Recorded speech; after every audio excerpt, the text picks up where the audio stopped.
Divine Proclamations with Yanks, Goose, and TLP.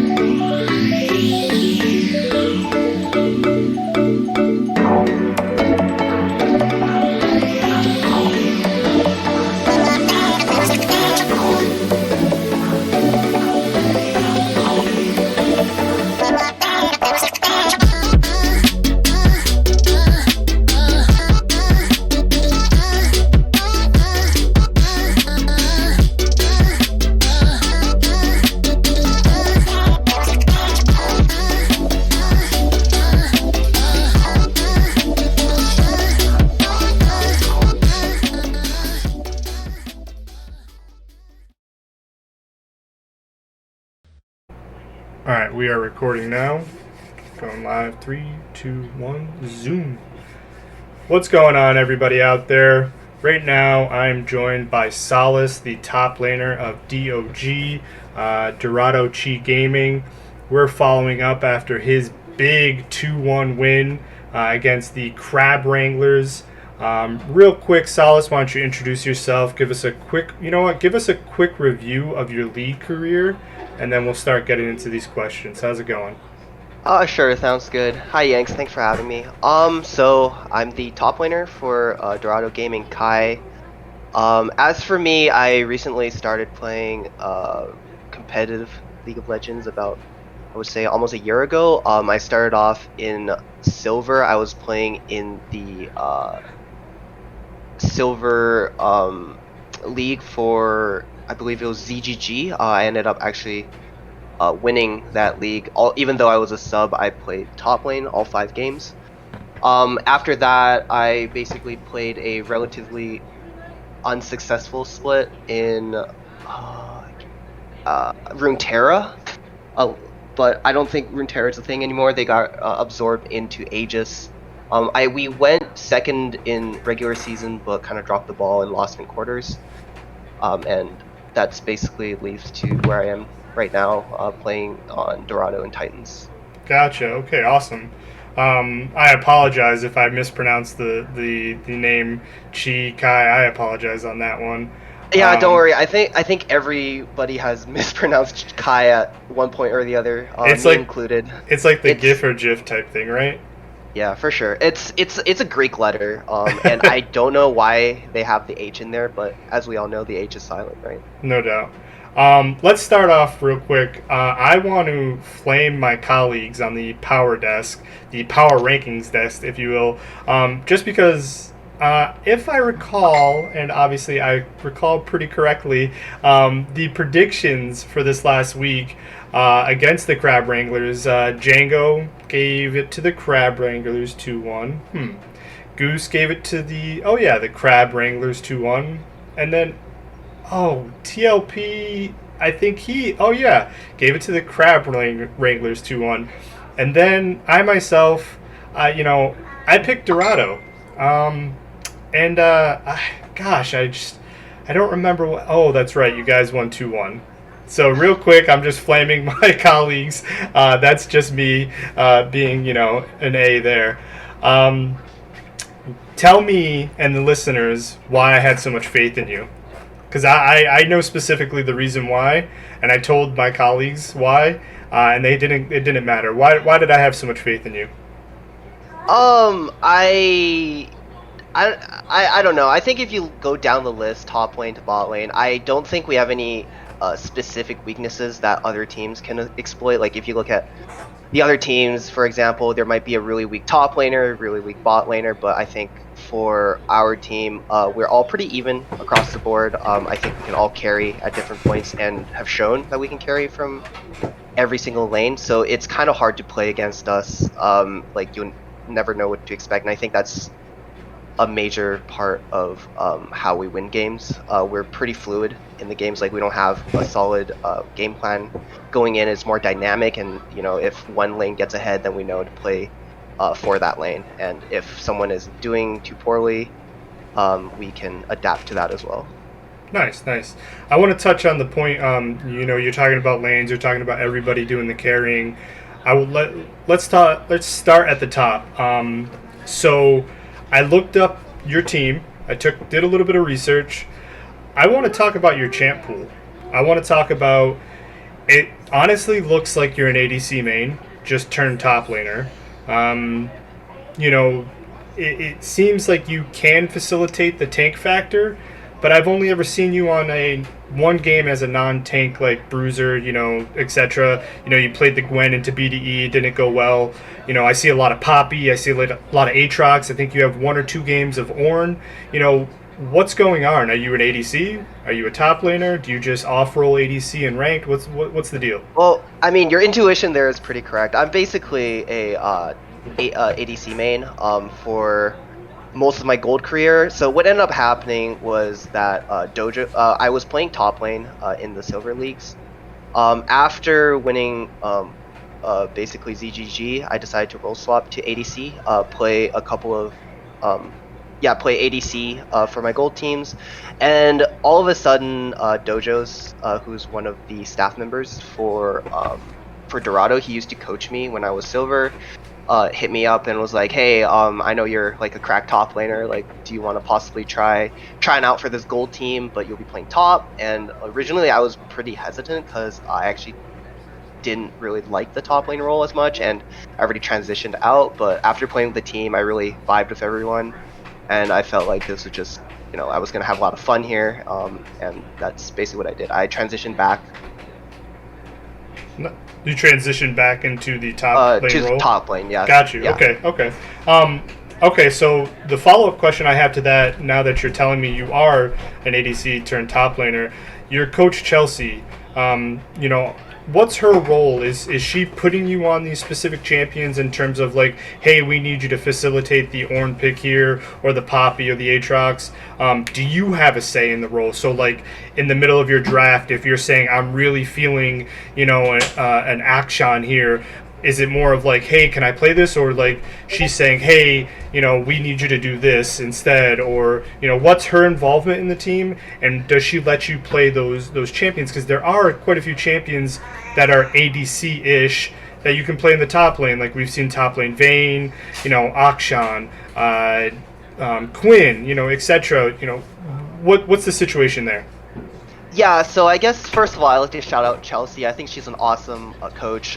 She never really forces a comp. I think she's always cognizant of what we want to play and what we think we'd perform on. And so if I was able to say hey, look, I think I want to play the Akshan, I have no doubt in my mind that she would let me play that.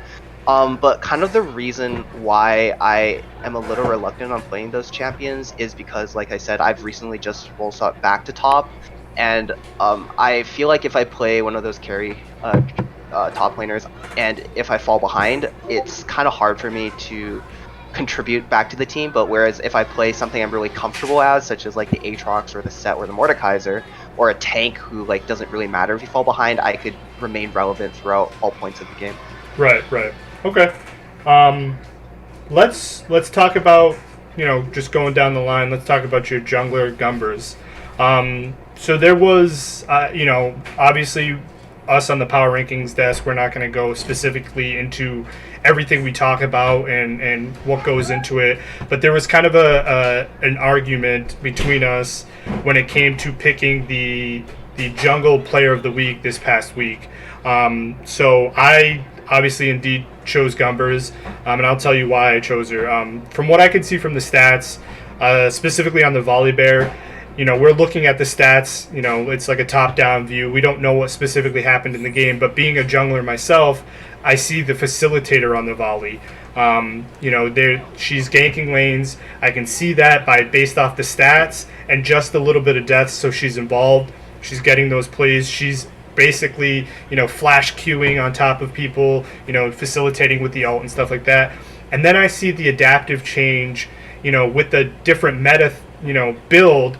You have the Aegis carry Diana. I've been telling people think I'm trolling. No, that doesn't work, etc. I think, it's the new way to build Diana right now. on the Diana, she had the second highest CS in the game. With, as a jungle, that's pretty impressive. Not that hard to do with Diana, but still, it's something that should be, noted and impressed upon. What type of player is she? Does she want the ball in her hands with 2 seconds left and she's going to make that shot to win the game? Or is she the person that's going to be standing on the sideline, inbounding into Steph Curry and letting him take that shot?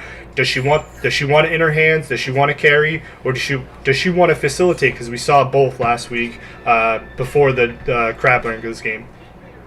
So I guess to answer that question, I feel like stats aren't everything, right? Like, it doesn't really show exactly what's happening in the game, and I think that's especially true for Gumbers. Like, regardless of which champion she actually plays, she does a lot to kind of like try to get the team ahead because she is in fact the primary shot caller. So basically most of our early game success I would attribute to her shot calling.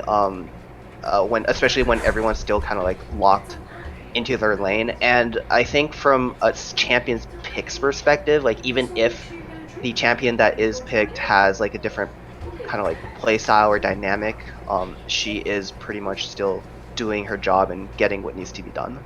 Right, absolutely. I mean, being the shot caller as a jungle, it's usually pretty normal, and then you have that support that's able to like transition, basically call out objectives and stuff like that. I was definitely the shot caller. I'd say 50% of the time when I was playing, so I can definitely see that. Let's talk about your mid laner, Ephron. I apologize out there, if I'm butchering the name. So you talk about stats on paper and how it's not exactly what you should be looking at. There's other things that can be like facilitated. I'm looking at the stats on paper of this guy, and I'm going to quote somebody who I've talked to in the past, but this dude looks like a god. On paper, in his solo queue stats, you're looking at a 62% win rate on Victor and Syndra, and a whopping 79% win rate on Anivia and Ahri. Ahri right now like dominates a lot of high level play. You'll see it, picked into a lot of things because of that charm, the CC, setting up the jungle, ganks, and different things like that. But we've only seen it once from Ephron in his Titan play. Most times, it's not even banned against your team, and you're not even taking it. Why haven't we seen it more? We've only seen it once. You lost playing it. Is it a one and done? Is it like a confidence thing, or is it just not something that fits the position that at that time? So I think definitely the second point is pretty much it. Like, we'll play champions kind of based on what our comp is about. Traditionally, especially in gold, the mid laner is usually picked, second to last or last, and by that point, the team comp is already pretty gelled out, for example, and just the way we draft so far hasn't really facilitated in these lesser champions that Ephron does play. Of course, I'm not gonna leak strats, but I do feel like Ephron has a couple of pocket picks that are really spicy, and we're gonna be looking forward to playing those and showing them off in Titan. Oh, you don't want to share any of those with us now? No. I honestly, soon. Honestly, I don't blame you. It's something that you want to keep, in your back pocket, especially like, when and if you guys make it to playoffs. Going into the best of 5 format, it's totally different. Changing up draft styles and stuff like that. So I definitely respect that. But I do want to make note, another like prominent mid laner that is and was in Titan, Trisco. He quite often, hey, give me this champion. It doesn't matter what you counter with. I'm confident enough to make plays on this person, whether or not they're playing specific things. And being able to do that and giving that counter to, say, your top laner, your support, jungle, I really don't feel like I would ever need the counter there. I'm just saying that sometimes that confidence, say, give me this, I'm going to do well on it no matter what, sometimes is the difference between somebody who's going to carry the game and someone who's just going to be, reactive in that situation. So moving on, obviously, we talked about the top, we've talked about the jungle, mid, we're going to talk about your ADC, patrol. Right now, the problem with your team is, and I think it hurt you more than helped you, in terms of the power rankings is the small sample size of your team because of the week 1 forfeit from Off the Za. Off the Za's got the same tied record as you right now. They're 3-1. They're kind of more higher in the power rankings, based off who they're playing. I don't think that is fair to your team, but in the 3 weeks we've seen your team, and specifically Patrol, your ADC, he's taken Ashe to the Rift 5 out of 8 times. I like Ashe in certain comps. It does specific things. It's that utility with the ult, the volleys, the poke. It's not a hyper carry, but it can do work. But when you guys pair it up with the Jungle Mord and Trundle, I don't necessarily think that's good combo. Like when I think of Ashe and the long range engage, I'm thinking, Nocturne, Vi, Hecarim. You're closing the gap. You're following up on that ult. What's the deal with Patrol? Is it a prio pick? Is it a comfort pick? Are you guys just specifically setting up for the long range engage? Like, what is it with this Ashe and Patrol?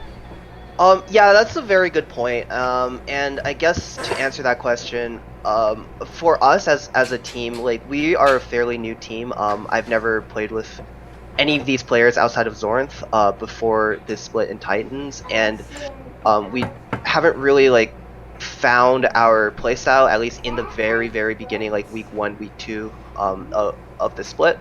And I feel like Ashe is just kind of one of those band-aid ADCs that you can kind of slot into any comp, and she wouldn't do terrible, but she wouldn't do well. Like she could do picks, she could do front to back, she could peel for herself. So and then she has that hawk shot too, pop it all off. Yeah, basically to answer your question, it was just a way of rounding out our comp when we didn't really have a central identity. But now that we've started playing together more and more, I think we've gotten used to each other's playstyles, gotten some comps together that we think would work. I have a feeling you're going to start seeing the Ashe less and less. Awesome. That I think, especially with the champs that Gumbers is picking, like the Mordekaiser, stuff like that. I don't think it necessarily gels well, but it also transitions me to my next question because the champions that Zorinth's picking, this is your third member of your team that made an appearance on the power rankings. They got an honorable mention. I forgot to mention you yourself. You got player of the week as well. So Dorado had three players, on whether it's honorable mentions or player of the weeks on the power rankings. From what I can see from their champ pool, they lean more towards the enchanters. And I don't see a problem with that if your ADC is playing those hyper carries. Like if you're playing the cat and the rat, or if you're playing Jinx Lulu or whatever it may be, so that way you can keep those hyper carries safe. But with the utility Ashes, I personally don't prefer those CC bots. With the Ashe, I would like the Leos, the Nautiluses, etc. But we haven't seen anything with the quote unquote tank engage. Is that something that's in Zorinth's wheelhouse, or do they prefer put me on the Enchanter, put me on the Karma, the Nami, the etc's, the Lulus? What are we looking at with Zorinth? I think Zorinth is more of an Enchanter player, although I have seen her play tank a couple of times, but her comforts usually, as you see, evidently would be Seraphine, Renata, yeah, yep. Exactly. And not that those champions aren't good, don't get me wrong, but usually what I like I said, what I like to see hyper carries. So if you're playing the Ashes, I'd like to see the tank engages, and it's one of those things where if the team knows you're not playing against it, they can use that to their advantage. That's what I'm trying to get at. Can she play the tank engage? Or are you just not sure because it's the brand new, you're new to the roster and you're not 100% sure? So I've played with Zorinth in the past on another team, and back then I believe she played quite a fair bit of engage supports, but maybe now I don't know if it's our coach isn't a huge fan of them, or maybe there's a synergy with Patrol and Zorinth, they would much rather prefer a tank support. I mean, an enchanter support over a tank support. But gotcha. It is a little hard for me to answer that because I don't really have an answer. No, I understand it. It's just something. These are all things that I've noticed. With the champ selections, with what you guys are picking, with what I took a deep dive in a lot of your, everybody's champ pool. I took a lot of information from there, and I just a couple of things that I noticed that other teams, depending on how much draft prep they do, will notice as well, and they're obviously going to use to their advantage. So I just asking the questions that the community wants answers to. So we're going to wrap this up here with the final question for you. The final thing I want to talk about is this coming week you guys are facing off against TD Aftermath in Aftermath, with these in the streamed match, and they have the same record as you. They're 3-1. You guys are 3-1. I know there's a difference in there with the actual match wins. Personally, that doesn't matter to me. The overall record is what you, in my opinion, what matters. 3-1, 3-1. This is where we're going into week 5 here. This is where the top teams are going to start pulling away. You guys have a chance to separate yourself from Off the Za, TD Aftermath. Depending on how BDE is going to do this week, you potentially could be tied for first. You guys, could be second, solid in place. It's going to be basically, with the power rankings to follow, it's going to be a major shift, especially with you guys. What's the prep like for Dorado? Are you guys working on anything new? Anything spicy we should expect, even without giving us specific spoilers? I want to know. I want to know all of that. I want to know what's the schedule for the team. Are you guys a one scrim a week? You guys flex? Different things like that. That's what I want to know. What's going on with the DOG? So I think we kind of scrim once a week. We do flex games from time to time. In fact, my team is actually scrimming right now with a sub top laner. Oh, I'm sorry. No. It has nothing to do with this. It has nothing to do with this. I actually had some other engagements right after this. In fact, that makes it so I can't make my scrim. Gotcha. But I do feel like if we play our game, do what we have been doing, I'm pretty confident that we'll either come out on top or make it a banger of a series. I don't know if you know this, but during Amateur Worlds, I was actually played on TD Aftermath as the ADC. Oh, I didn't know that. No, I didn't. I'm actually friends with a lot of players on that team, so I'm really looking forward to facing off against them. Oh, awesome. Nice. What's your expectation of the game? You guys thinking 2-0 stop, 2-1? What's going to happen? I think I went back and looked at some of the games. I think their new ADC, the TDK PBT guy, is an absolute smurf, so I think it's going to be one hell of a series. But my prediction is 2-1 to us. Nice. That's what I like to hear. You guys got room for improvement if you lose or, first game, second game, but you're going to win in the end. That's confidence. That's what I like to hear. With that, I think that's going to wrap it up for us. Anything you want to shout out real quick, Solus? I want to shout out Chelsea for being probably one of the best coaches that I've had. I would like to shout out Dorado for being an incredible organization to play under, having a lot of fun. Everyone in the organization is just super friendly. And yeah, I want to shout out Titan also for just creating an incredible league for us to be playing in. Absolutely. Titan, I think it's going to be going places. I hope to bring a lot more content to the organization and seeing what we can do and what we can develop. That's going to wrap it up for us. I'm here with Solus. Hopefully, I'm rooting for Dog. I rooted for you last week. I'm rooting for you this week. I'm hoping for another 2-1 against TD Aftermath this coming Monday. Look forward next week. I got some more interviews lined up. I got to talk to some people, but hopefully we can get you guys some banger content. With that, though, we're out. Divine Proclamations with Yanks, Goose, and TLP.